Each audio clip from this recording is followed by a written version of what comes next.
Cake विरति विज्ञाना मुनि दुर्लभ गुण जे जगनाना।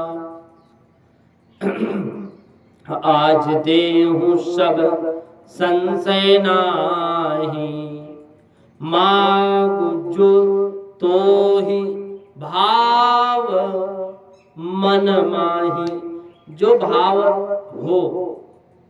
भगवान कहते हैं काकभूषुंड जी को कि काकभूषुंड जी तुम मुझे बहुत प्रिय हो, तुम्हारी जो इच्छा हो वह मांग लो। आज मेरे मन में ऐसा हो रहा है कि तुम्हें अगर तुझे भक्ति दे दूं, ब्रह्मलोक का राज्य दे दूं, वैराग्य आदि जो कुछ मांगे वही सब देने को तैयार हो। मैंने विचार किया, काकभूषुंड जी गरुण जी को बता रहे हैं, कहते हैं कि मैंने विचार किया गरुण जी कि भगवान ने तो सब कुछ देने को कहा, परंतु मुझे ऐसा नहीं कहा कि अनन्य भक्ति दे दो। भक्ति रहित राम प्रेम ज्ञान किस काम का? जिस ज्ञान में भक्ति नहीं है, जिस ज्ञान में भक्ति नहीं है, ऐसा ज्ञान किस काम का? और भक्ति रहित प्रेम, भक्ति रहित राम, प्रेम रहित ज्ञान किस काम का है?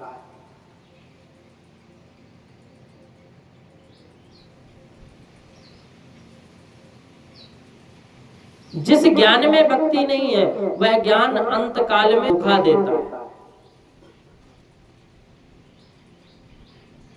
भक्ति के बिना सब कुछ व्यर्थ है। सभी सद्गुणों की जननी तो भक्ति देवी है। जहां भक्ति है वहीं समस्त सद्गुण आ जाते हैं, जहां भक्ति नहीं है वहां समस्त दुर्गुण आते हैं। मैंने राम जी से मांगा कि मुझे अनन्य भक्ति दीजिए, राम चरणों में मेरी प्रीति बनी रहे, स्नेह बने, मैं भगवान को हमेशा नित्य निरंतर भगवान को ही अपना मानो और भगवान के चरणों की हमेशा ध्यान करता रहा। सीता राम चरण रति मोरे अनुदिन बढ़ाऊं अनुग्रह तोरे। श्री सीताराम जी के चरणों में मेरी नित्य दिन प्रतिदिन अनुग्रह बढ़ती चली जाए। राम जी ने मेरे मस्तक पर हाथ रखकर हाथ फेरे और बोले कि तू मेरे स्वरूप को अच्छी तरह जानता है, मेरे स्वभाव को भी जानता है। जो मेरे स्वरूप को ठीक ठीक जानता है वे भक्ति के अतिरिक्त और कुछ नहीं मांगते, बस भक्ति ही मांगते। भक्ति के अतिरिक्त कुछ नहीं। भक्ति भगवान के लिए करो और भगवान से अन्य कुछ मांगना नहीं। भक्ति रहित ज्ञान व्यर्थ है, ऐसा मुझे विश्वास हो गया।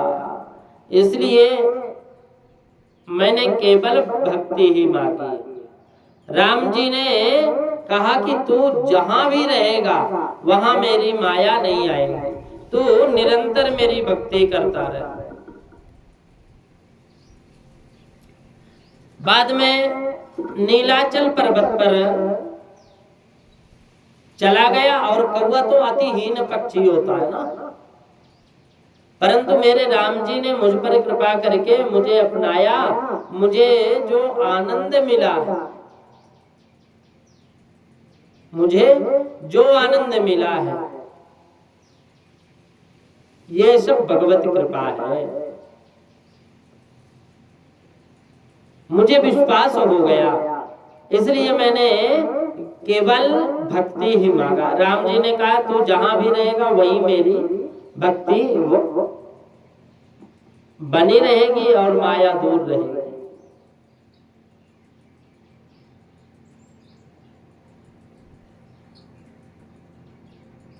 राम रामेति रामेति रमे रामे मनोरमे सहस्त्र नाम तत्तुल्यम श्री राम नाम वरानने। भगवान कहते हैं कि जो कुछ मांगे भक्त मैं वो देने को तैयार रहता हूं। कौवा अति हीन होता है ना, परंतु मेरे राम जी ने मुझ पर कृपा करके मुझे अपनाया। मुझे जो आनंद मिला वह किसी राजा को तो क्या देवताओं को भी नहीं मिल सकता। गरुड़ जी प्रभु जी की लीला ही ऐसी है, सबको देखकर देवता भी भूल में पड़ जाते हैं। जिसको देखकर देवता भूल में पड़ जाते हैं, क्या यही है? गरुड़ जी को आनंद हुआ, नेत्र सजल हो गए। धन्य है आपको, आपके सत्संग से आज मैंने धन्य हो गया। यदि आप आज्ञा करें तो मुझे कुछ प्रश्न करने की इच्छा हो रही है। महाराज आप राम भक्त हो, महान ज्ञानी हो, समर्थ हो, भगवान शंकर आपकी प्रशंसा करते थे। आप ऐसे श्रेष्ठ हो, फिर भी आपको यह काग शरीर क्यों मिला? इस देह को क्यों ना आप छोड़ देते? कल्प में सृष्टि का विनाश होता है और वह फिर भी आप अपना लड़ाई झगड़ा नहीं छोड़ते। काकभूषुंड जी ने कहा कि अपने अनेक जन्मों की कथा मुझे याद है। कौवा का शरीर भले है मेरा, लेकिन नीच और अधम नहीं हूं। भगवान की विशेष कृपा है।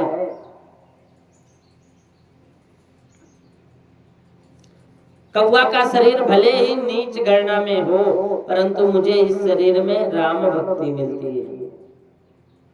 काकभूषुंड भगवान काकभूषुंड जी कहते हैं कि भगवान ने मुझे बड़ी कृपा की।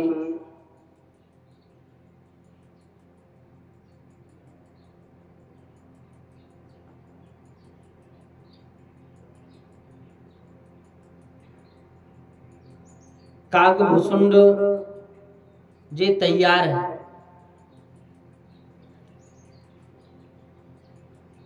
काकभूषुंड जी भजन में इतने तत्पर हैं, लगे हैं, सब कुछ भूल जाते हैं। इसलिए कहते हैं कि राम भक्ति मिली है, इसलिए मुझे यह शरीर छोड़ना अच्छा नहीं लगता। जप तप मख सम दम व्रत दाना, बिरत विवेक ज्ञान निधाना।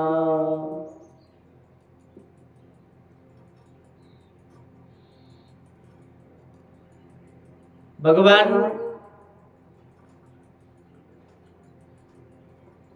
की लीला अपरंपार है।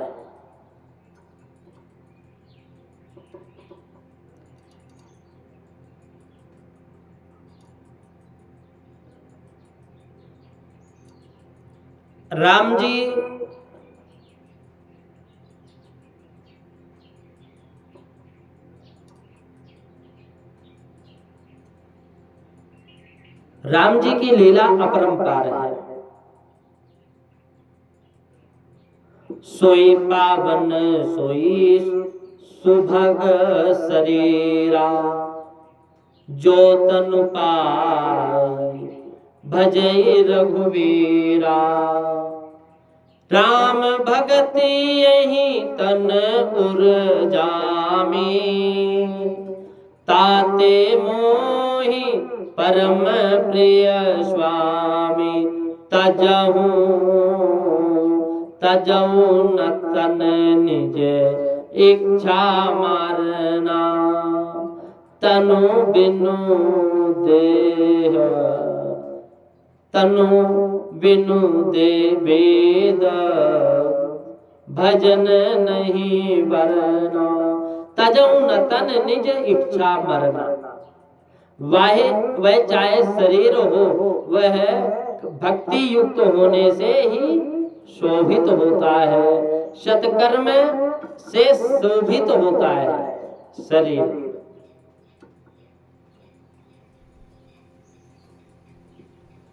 सत्संग से शोभित होता है। सत्संग जिसके जीवन में नहीं है, चाहे वह कितना ही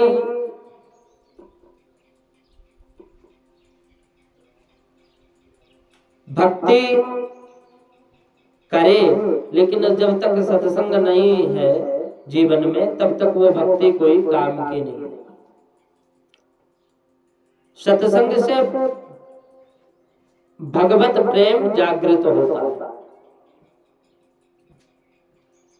राम जी की कृपा जब तक ना हो तो चाहे कितना भी वो एकांत में बैठे, लेकिन भक्ति नहीं हो सकती। काकभूषण जी कहते, चाहे जैसा शरीर हो, वह भक्ति युक्त होने से ही शोभित होता है, और सत्कर्म ही शोभित होता है। सत्कर्म से ही शरीर अच्छा लगता है, चेहरा अच्छा लगता है। मेरे राम जी अत्यंत प्रेमालु हैं, मतलब प्रेमी हैं।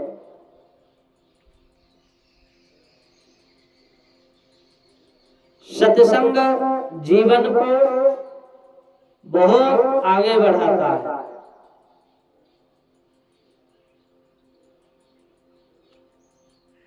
राम जी के चरणों को पकड़ना है तो पहले सत्संग में जाओ। जब तक हमें ज्ञान नहीं होगा तो हमें कुछ प्राप्त होने वाला नहीं है। सत्कर्म ही शोभित होता है। मेरे राम जी जल्दी दयालु है, जल्दी प्रसन्न होते हैं, अत्यंत उदार है। मुझे कौवा का शरीर मिला, उसका भी एक कारण है। उसका एक कारण है कि मुझे कौवा का शरीर मिला।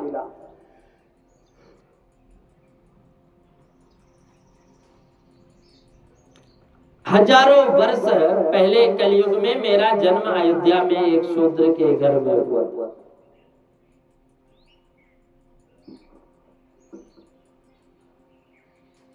मुझे कौवा का शरीर मिला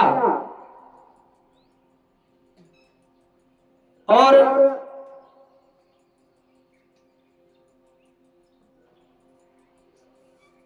भगवान की कृपा हुई, अयोध्या में एक शूद्र के घर में ही जन्म मिला। मैं भगवान शंकर की भक्ति करता, परंतु बुद्धि बिगड़ी हुई थी, तो इस कारण से अन्य देवताओं की निंदा करता था। मैं विष्णु भगवान के लिए खोटे वचन बोलता था, गलत बातें बोलता था। भगवान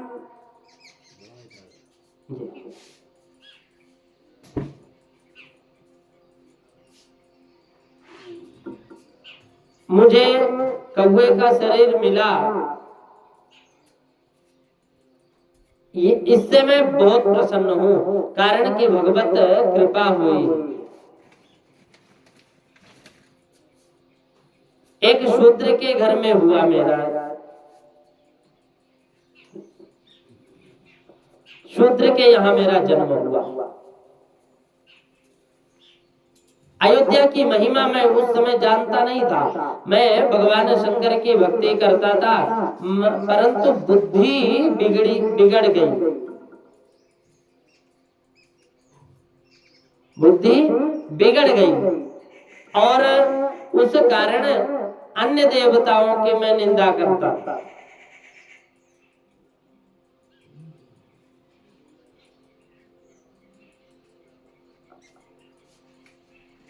मैं भगवान शंकर की भक्ति करता, परंतु बुद्धि जब बिगड़ी, मैं उस कारण अन्य देवताओं की निंदा करना प्रारंभ कर दिया। भक्ति विष्णु भगवान के लिए खोटे वचन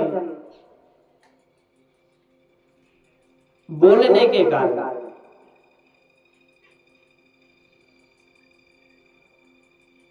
भगवान की कृपा,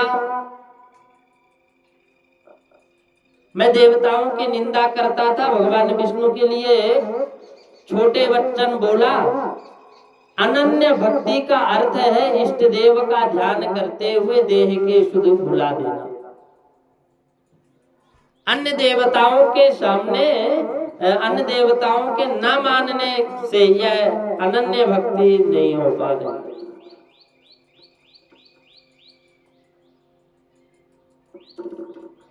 भगवत कृपा जीवन में अति आवश्यक है। इष्ट देव का ध्यान करते हुए देह की सारी शुद्धि भुला देना चाहिए।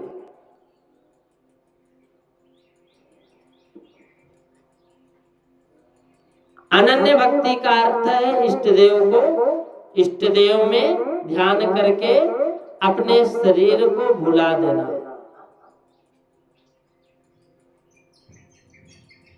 और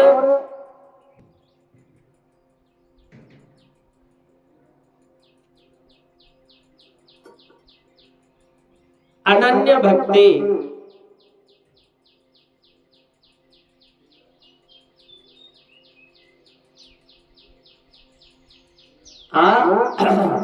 अभेद ही करते, बातें अभेद ही। कलयुग के ज्ञानी पुरुष स्वेच्छाधारी होते हैं, बातें अभेद की करते हैं, परंतु आंखों में भेदभाव भरा हुआ है। कलयुग के भोगी अत्यंत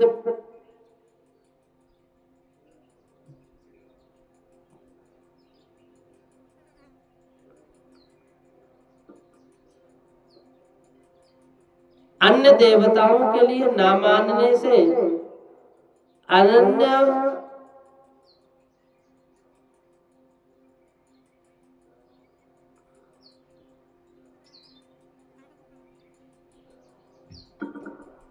भगवान बड़े दयालु हैं।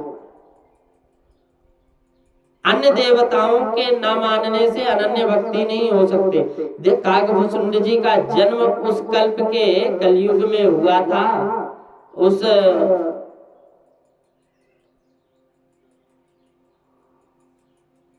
काकभूषुंड जी कहते हैं कि मुझे भगवान की कृपा ऐसी हुई, मुझे अयोध्या में हुआ मेरा जन्म।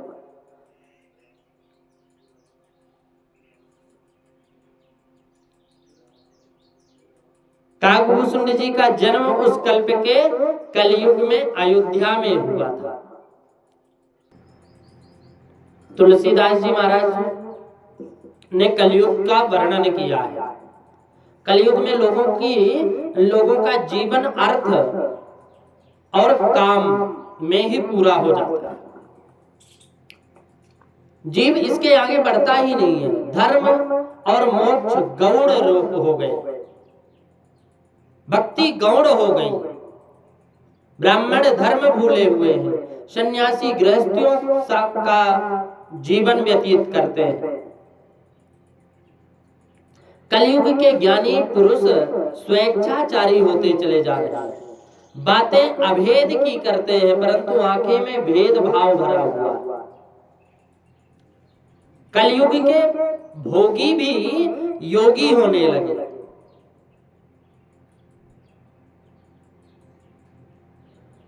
भोगी कभी योगी हो सकते नहीं, लेकिन कलयुग में सभी ब्रह्म ज्ञान की बातें करते हैं और पैसे के लिए झगड़ा करते हैं।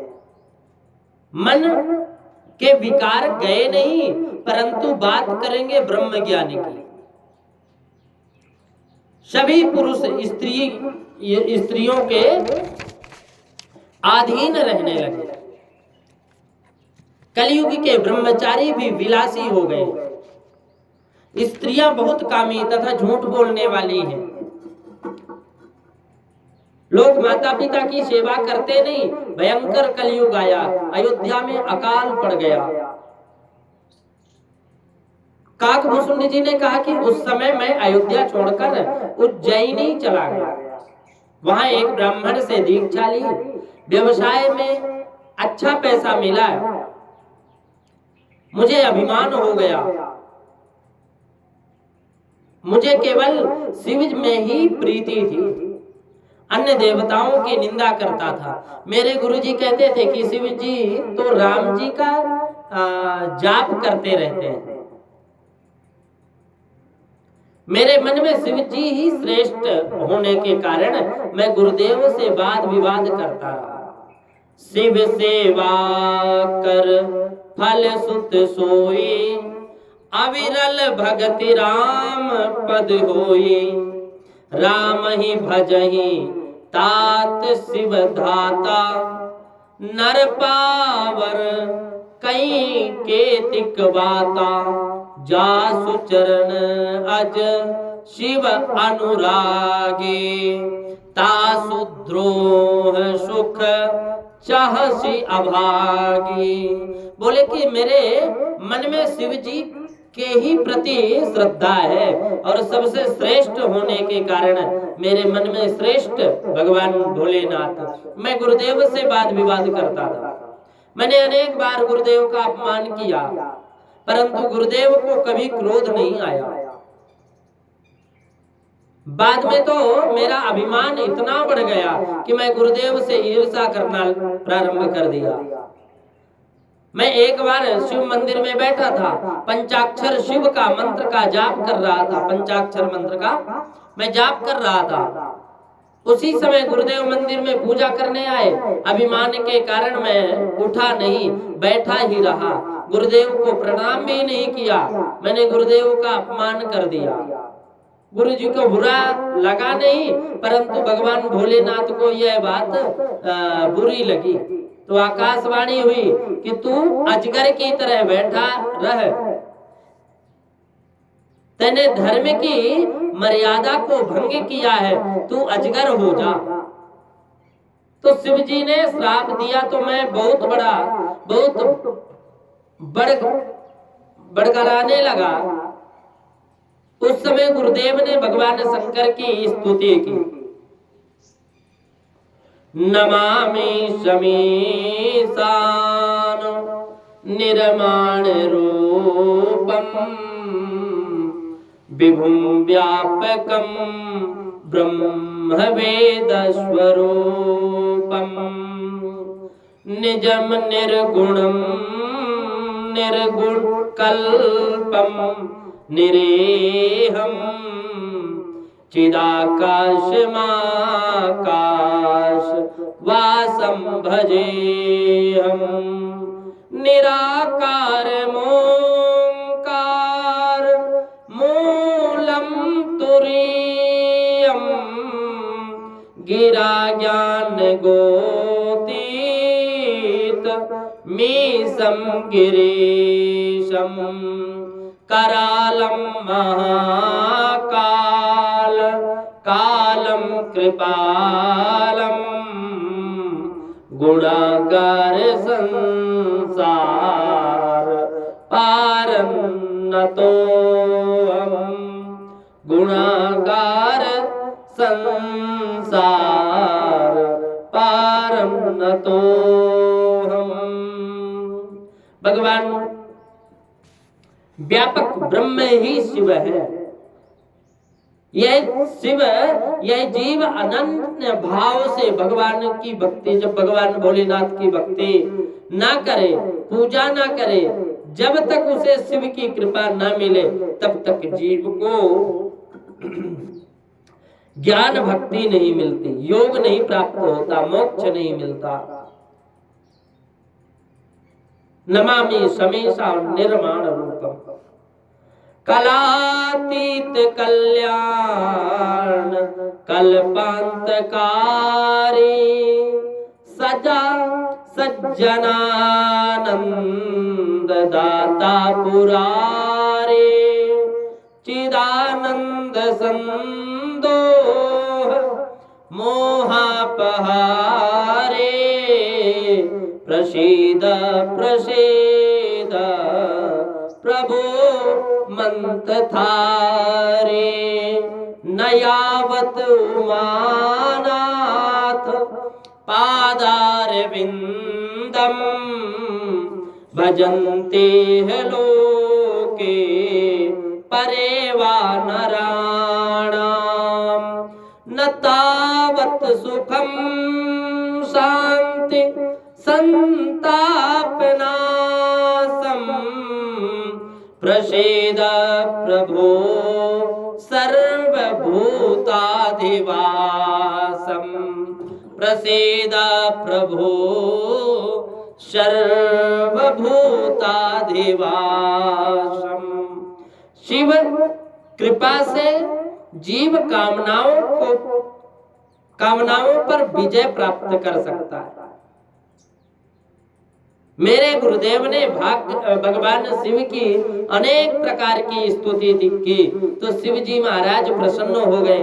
मेरे गुरुदेव से कहा कि मांगो मांगो, क्या मांगना चाहते हो, वर मांगो।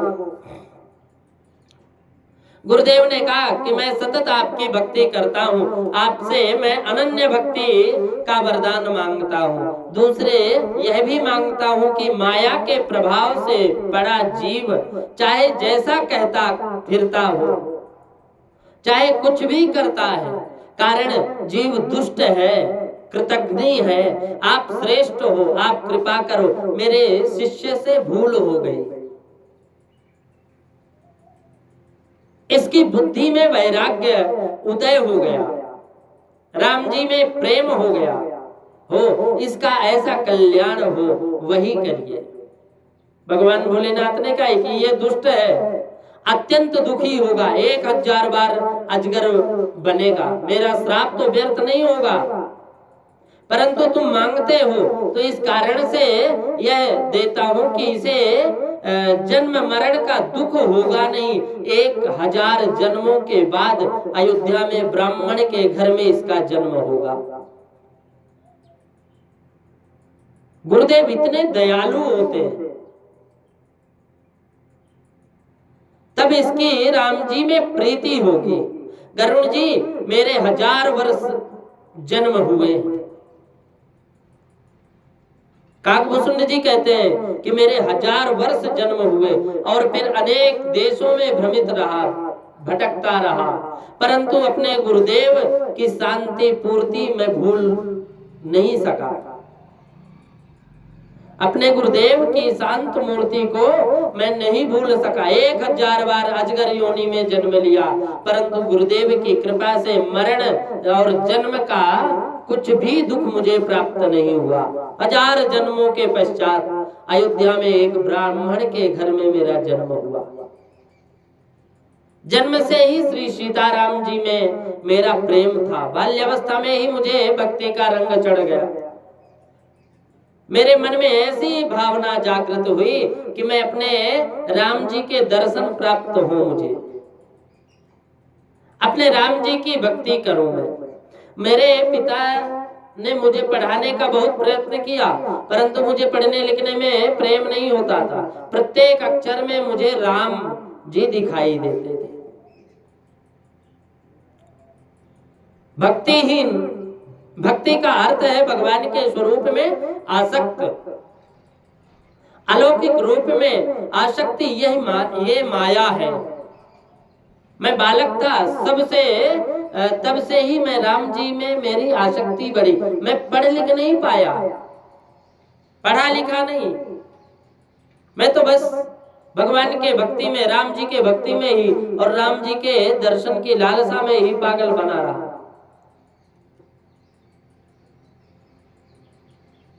गरुड़ जी कहते हैं, वो काकभूषुंड जी कहते हैं कि मैं बालक ही बना और भगवान के भक्ति में आसक्ति रखा, हमेशा आसक्ति था।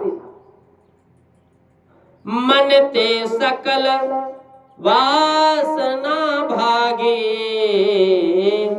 केवल राम चरण लय त्या लागे।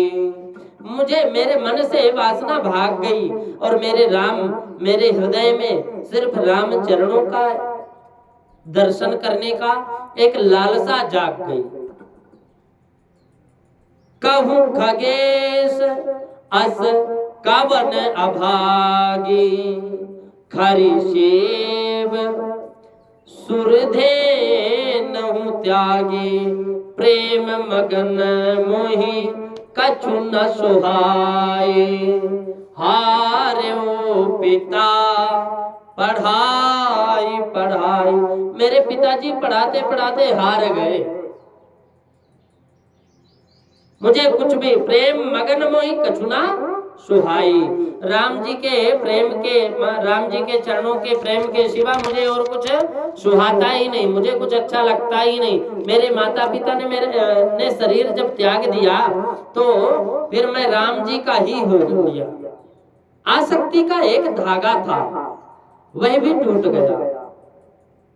फिर तो मैं ऋषियों के आश्रम में जाता था, निरंतर राम नाम का जप करता था और राम जी का ही ध्यान करता था। एक बार मैंने मेरू पर्वत पर गया, वहां लोमस ऋषि विराजते थे।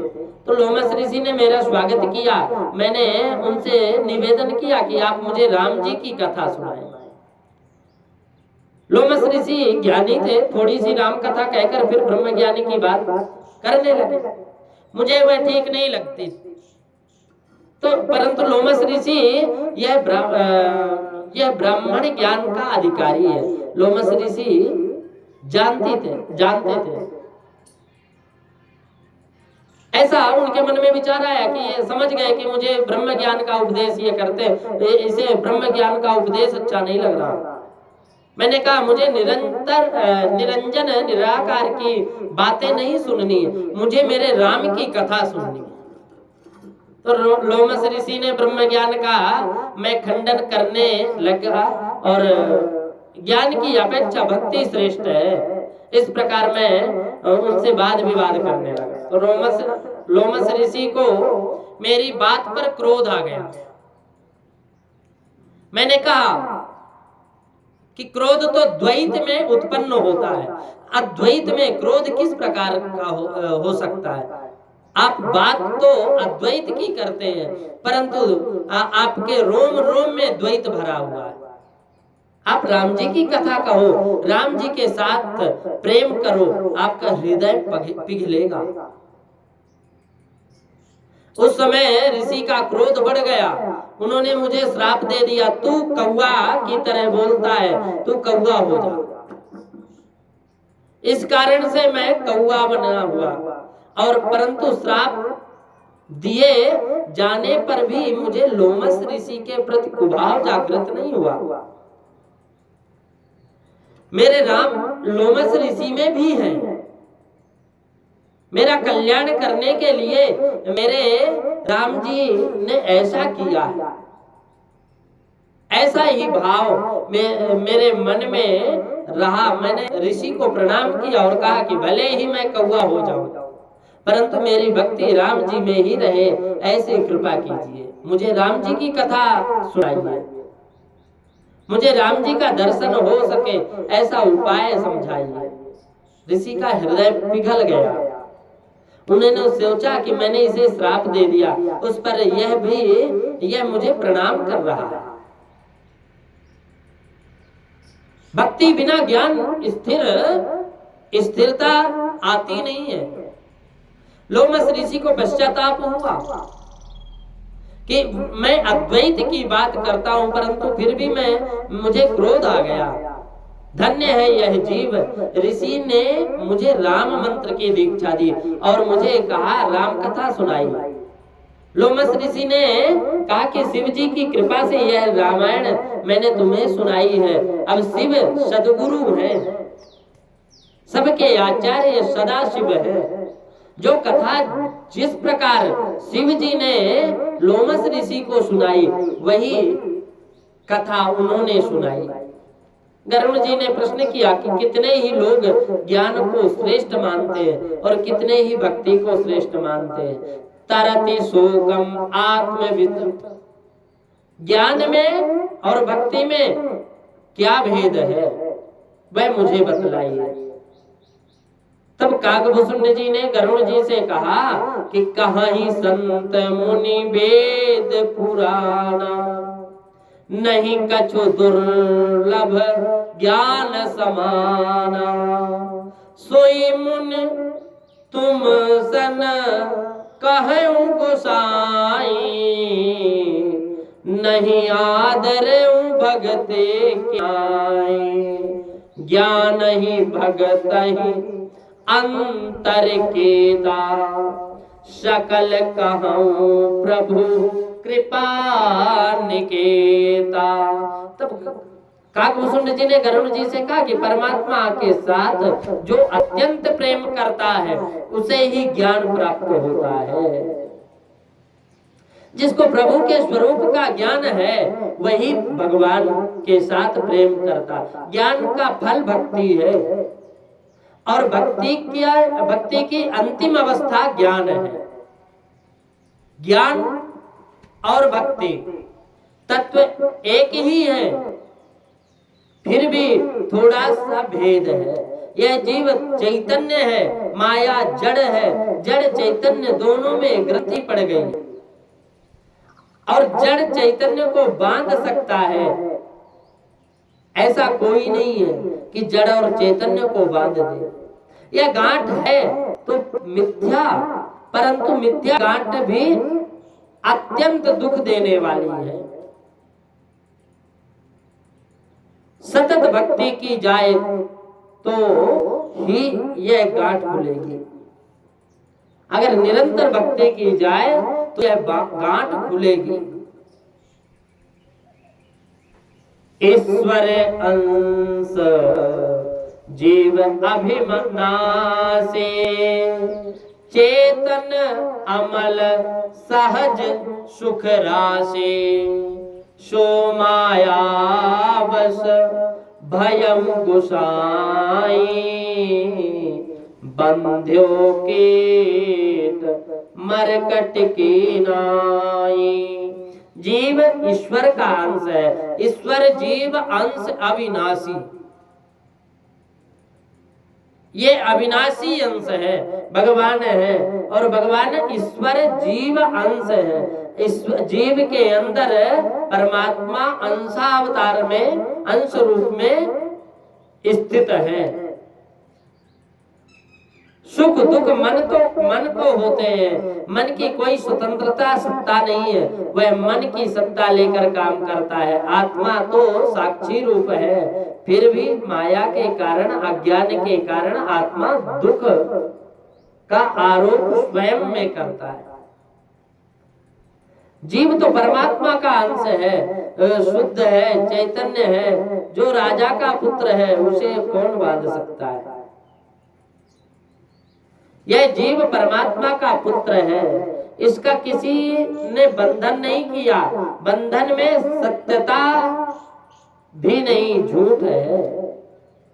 माया झूठी है और झूठी माया जीव को किस प्रकार बांध सकती है? जीव को किसी ने बांधा नहीं, यह अज्ञान से ही ऐसा बंधन में आ सकते हैं।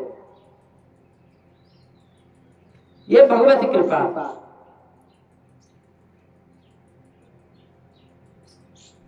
उसे कौन बांध सकता है? यह जीव परमात्मा का पुत्र है।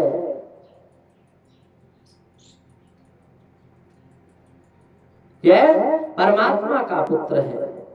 बंधन में सत्यता भी नहीं है, झूठ भी झूठ है। तुलसीदास जी महाराज ने बंदर और तोते का दृष्टांत सुनाया। शिकारी लोग तोता और बंदर को पकड़ने की युक्ति करते हैं। तोते को पकड़ने के लिए वे थोड़ी जमीन को दूरी के अंदर थोड़ी खोदते हैं जमीन को, और फिर थोड़ी खूंटियां गाड़ देते हैं। जमीन से थोड़ी ऊंची पर इन दोनों खूंटियों के बीच तार बांधते हैं। तार में बांस की पोल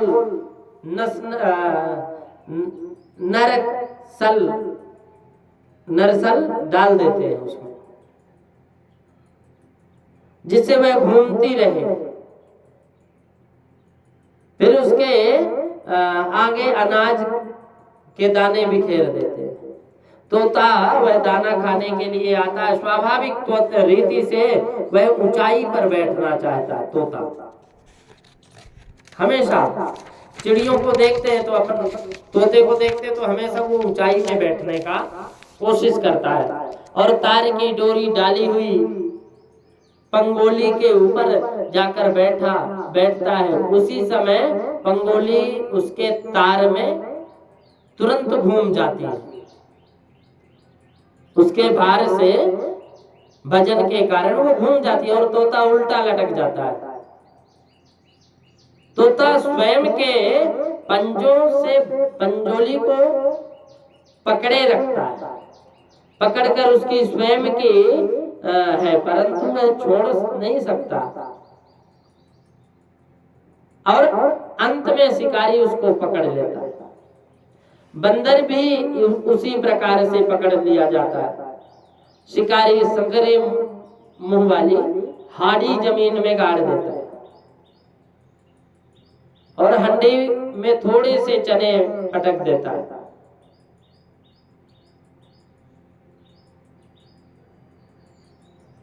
और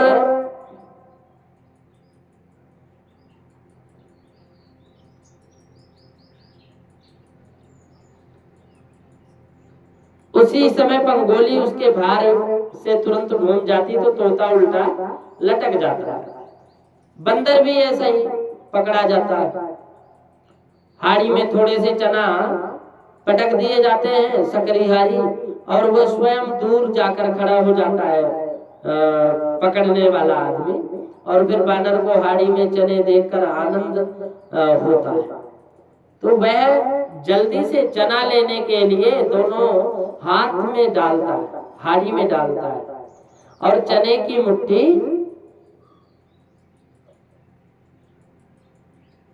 गाड़ी में डालता है। शिकारी सकरे मुंह वाली हाड़ी को जमीन में गाड़ देता है ना, तभी वो पकड़ में आ जाता है। मुट्ठी में चना हाड़ी में डालता है और चने की मुट्ठी भर लेता है, और मुट्ठी में चना होने के कारण मुट्ठी फूल जाती है। फिर बानर को भ्रम हो जाता है कि हाड़ी में भूत है जिसने अंदर से पकड़ लिया, और वास्तव में तो बानर को पकड़ा किसी ने नहीं है। बानर को चना अत्यंत प्रिय है, इसलिए मुट्ठी में से चना छोड़ देने की इच्छा उसमें होती नहीं। चना मुट्ठी में से छोड़ दे तो तुरंत उसके हाथ बाहर निकाल जाएंगे और बानर के बंधन छूट जाएगा। हाँ, बानर अपने हाथों ही बंधन में पड़ा है। ऐसा ही मनुष्य सब कुछ जानता है। माया को छोड़ना चाहे तो माया को छोड़ सकता है, लेकिन फिर भी माया को पकड़ करके रखा है और समझता है कि मेरा कल्याण होने वाला है। होता नहीं है। बानर अपने हाथों ही बंधन में पड़ा रहता है, फिर भी ऐसा मानता है कि किसी अन्य से होगा और करवाएंगे।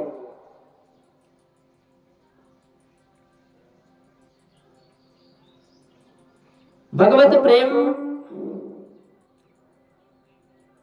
हो जाए तो फिर सब कुछ सरलता से कार्य होता है। जैसा बंदर का हाथ फंसा है ना हाड़ी में, ठीक उसी प्रकार यह संसार भी एक हाड़ी के समान है। माया के विषय रूपी चने उसके ऊपर रखे हैं, अहंता और ममता रूपी चने उसमें भरे हुए हैं। मन वानर के समान है, मन के विषयों को पकड़ रखा है और मन ये विषय रूपी चने छोड़ता नहीं। इस कारण से वह बंधन में पड़ा रहता है। गुरुजी मैं कर लूंगा। बंधन में पड़ा रहता है। मन ने विषयों को पकड़ रखा है। मनुष्य ये विषय रूपी चना अगर छोड़ दे तो बंधन से छूट सकता है। इस कारण से वह बंधन में पड़ा हुआ है। क्यों? क्योंकि वो चना रूपी विषय रूपी चने को उसने भर करके रखे हैं अपने मन में। मनुष्य का बंधन बानर के समान है।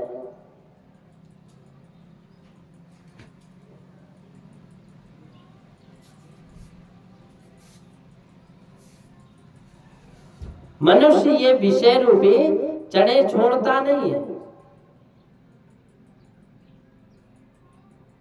और यदि छोड़ दे तो सब कुछ प्राप्त हो जाए। मनुष्य को बाधा किसने है? वासनाओं के अधीन होने से अपने को बांध लेता है, और जीव का तो जो बंधन है वह अज्ञान के कारण ही है। जीव प्रभु की शरण में चला जाए तो मुक्ति हो जाए, परंतु वह विषयों को छोड़ता नहीं है। मनुष्य वाणी में जितना चतुर है उतना ही आचरण में नहीं है। मनुष्य वाणी में जितना चतुर है उतना आचरण में नहीं है। अगर इस जीव को संसार मीठा ही लगता है, संसार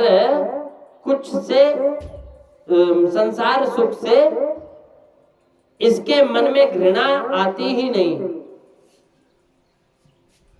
तो फिर काल धक्का मारे ये अच्छा नहीं।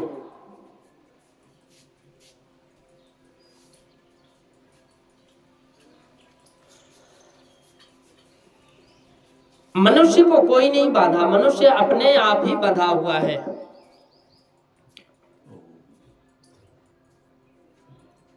जैसे जैसे सुख भोगता है मनुष्य, वैसे वैसे गांठ अधिक मजबूत होती चली जाती है।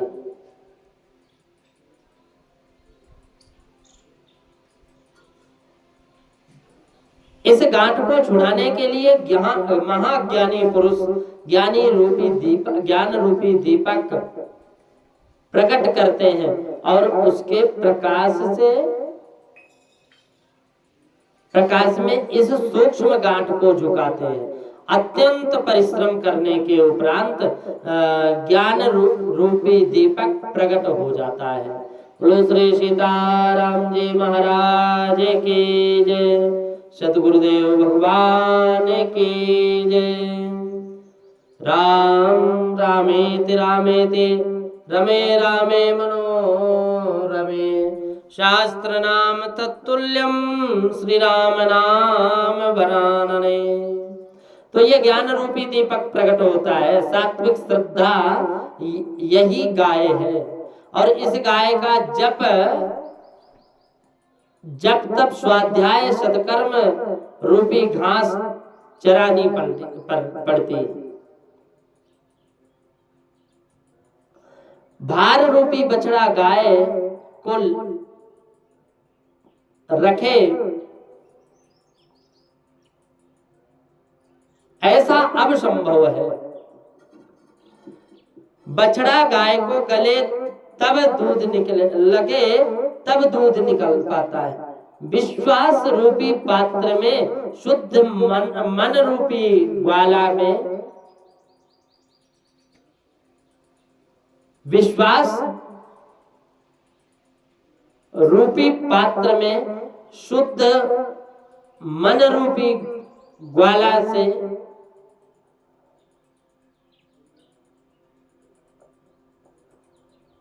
भगवत आराधना यदि मनुष्य करे तो सब कुछ प्राप्त कर सकता है। मन की शांति कभी भंग ना हो, मन में प्रसन्न और शांत रखना आवश्यक है। मन की शांति के लिए इस प्रकार मंथन करते माखन निकाला जाता है ना, जिस प्रकार मंथन करके माखन निकालते हैं। किसी किए हुए कर्म की लकड़ी है,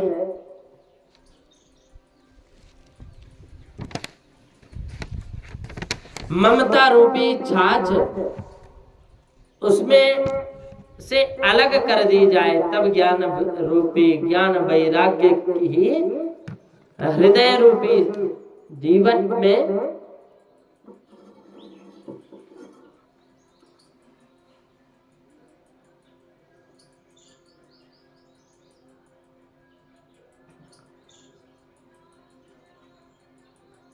प्रज्वलित किया जाता है। दीपक रज सत्य रज और तम तीन गुण को गुण की बत्ती बनाकर उसके ज्ञान की ज्योति प्रकट किया जाता है।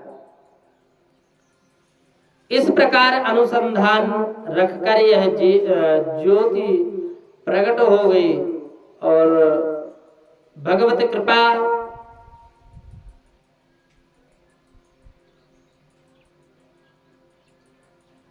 भगवत कृपा से विघ्नता दूर हो जाती है। इस प्रकार अनुसंधान कर रखकर ज्योति प्रकट की जाती है और फिर महाराज संतों की भी कृपा हो जाती है। तब सोई बुद्धि पाए उजियारा उर ग्रह बैठी ग्रंथ निरुआरा छोरन ग्रंथि पाव जो सोई तब यह जीव कृतार्थ होए, तब यह जीव कृतार्थ होए। श्री राम जय राम जय राम, श्री राम जय राम जय राम, श्री राम जय राम जय जय राम।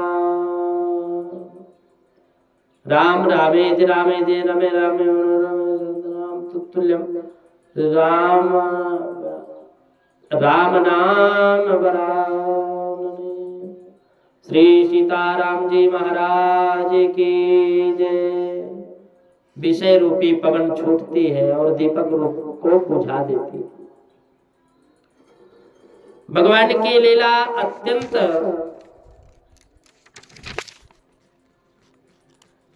ज्ञानवर्धक है।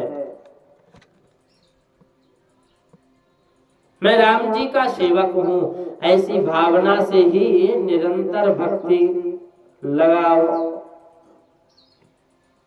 आगे बढ़ता है।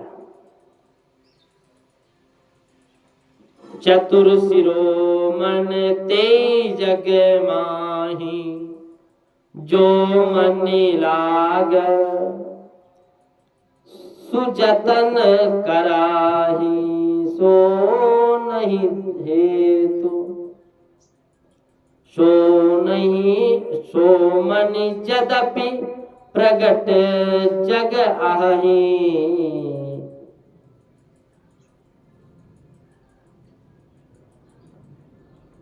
भगवान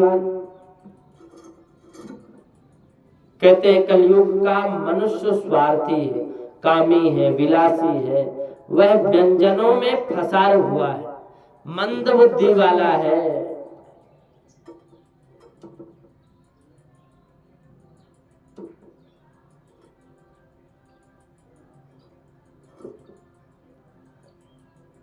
राम जी की कृपा जब तक ना हो समझना वो भक्ति मनुष्य कर ही नहीं सकता।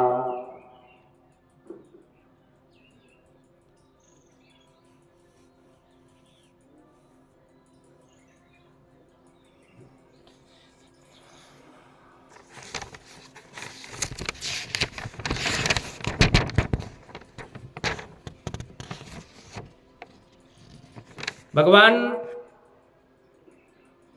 कलयुग का, भगवान कहते हैं कलयुग का मनुष्य स्वार्थी है और विलासी है, कामी है, वह व्यंजनों में फंसा हुआ है, मंद बुद्धि वाला है। लोग ऐसा समझते हैं कि हम बहुत बुद्धिमान हैं, परंतु ऋषियों ने ऐसा वर्णन किया है कलयुग में, कलयुग का मनुष्य मंद बुद्धि वाला है, जिस काम को करने की आवश्यकता है उसे करता नहीं है, और जिसको कराने की आवश्यकता है,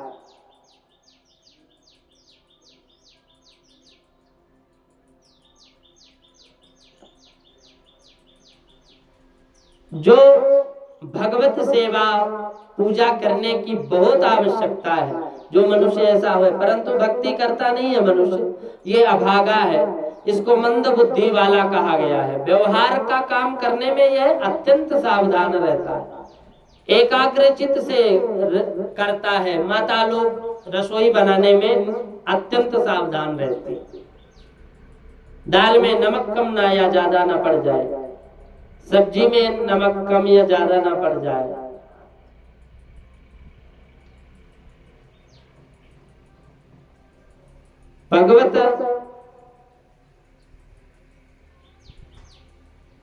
भगवान की लीला अपरंपार है और नित्य निरंतर है।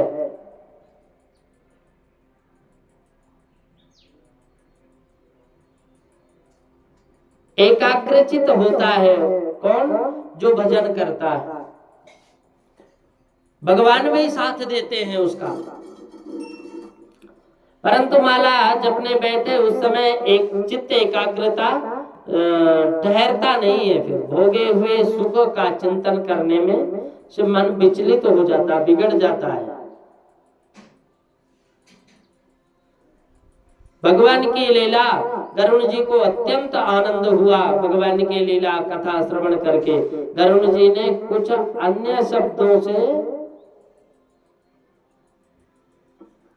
भगवान गरुण जी ने कहा कि सच्चे संतों का सत्संग करना है, नहीं दरिद्र सम दुख जग माही, संत मिलन सम सुख जग नाही, पर उपकार बचन मन काया, संत सहज स्वभाव कदराया।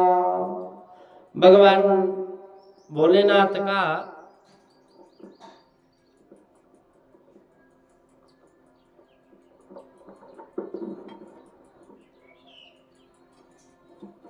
जो जाप करता है और साथ में राम जी का जाप करता है, राम जी का स्मरण करता है, पूजा करता है, भगवान शिव उससे बहुत प्रसन्न होते हैं।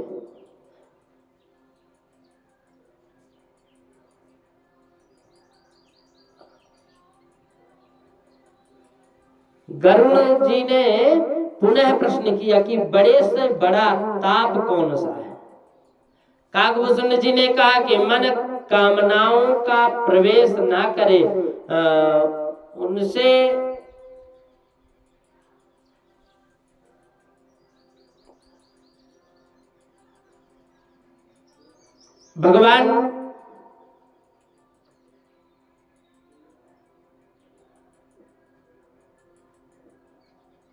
भगवान की लीला अपरंपार है।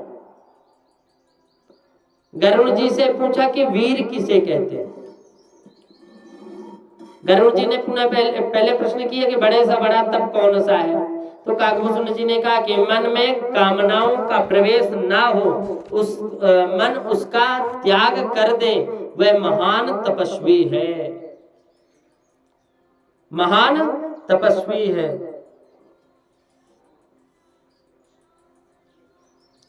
गरुड़ जी ने कहा कि अंदर के शत्रुओं का जो मारे वही वीर है।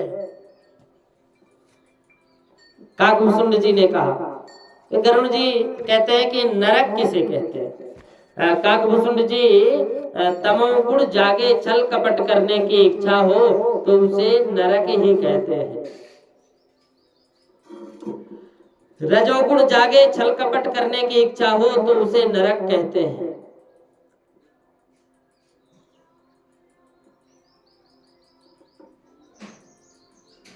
भगवान की लीला अपरंपार है। गरुड़ जी स्वर्ग किसे कहते हैं? गरुड़ जी कहते हैं कि नरक किसे कहते हैं? काकभूषुंड जी नरक का पहले बताते हैं कि तमोगुण जागे, छल कपट करने की इच्छा हो तो उसे नरक कहते हैं। और गरुड़ जी फिर कहते हैं कि स्वर्ग किसे कहते हैं, तो कहते हैं कि गरुड़ काकभूषुंड जी कहते हैं कि सब में सद्भाव,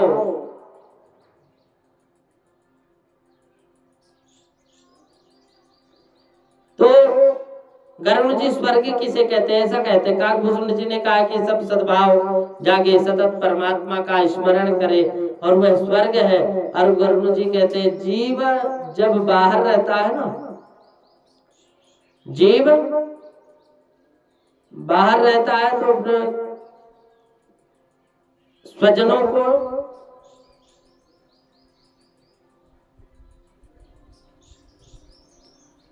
छोड़ देता है। कहते काकभूषुंड जी ने कहा कि स्वर्ग कहते हैं जब सब सद्भाव जागे और सतत परमात्मा का स्मरण करे, वह स्वर्ग है। गरुड़ जी जीव और ईश्वर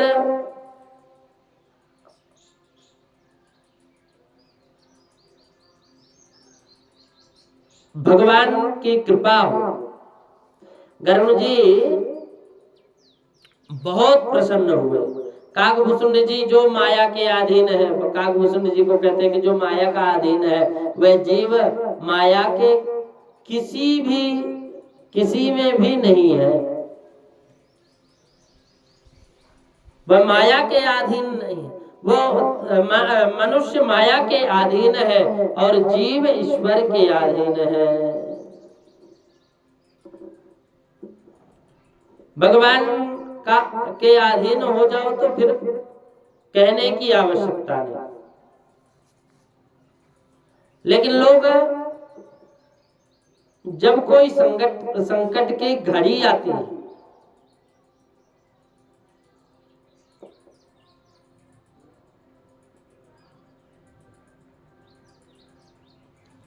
भगवान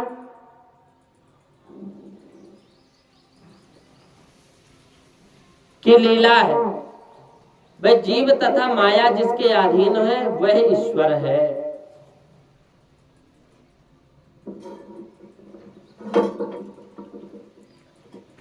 मायावश्य जीव अभिमानी,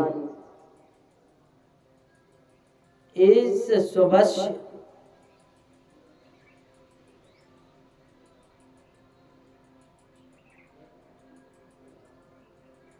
भगवान राम जी की अनन्य कथा, हरि अनंत हरि कथा अनंता, माया अवश्य जीव आणि माया,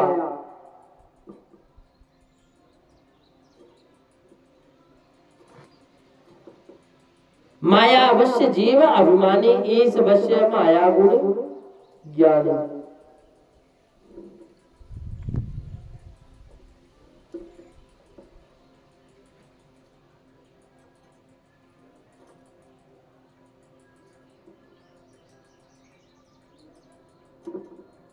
भगवान की कृपा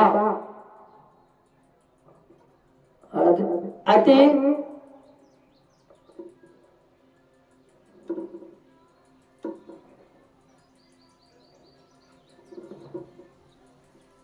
राम जी की